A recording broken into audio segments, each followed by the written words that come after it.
د ایتاباد میډیکل کمپلیکس ته ډاکټر نواز خبرې کوم.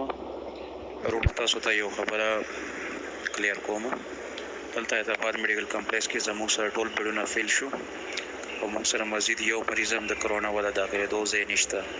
همدغه حل په لیډډیک هسپتال کې دی او سیم حل په KTH کې هم دی.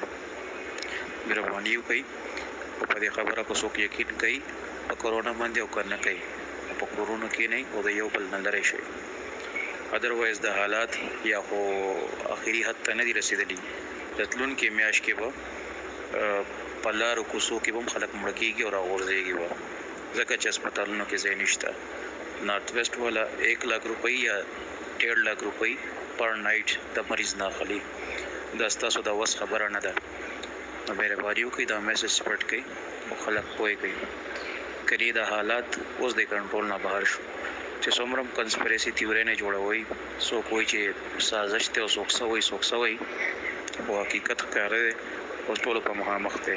چاته شک وي نو خدا نه خواسته که چېرته څه پیشنټ راو هسپتال ته لاړ شئ ویې ګورئ. بیډ نشته نه مو څوک داخلوي او نه چا سره بیډ شته نه ځای شته.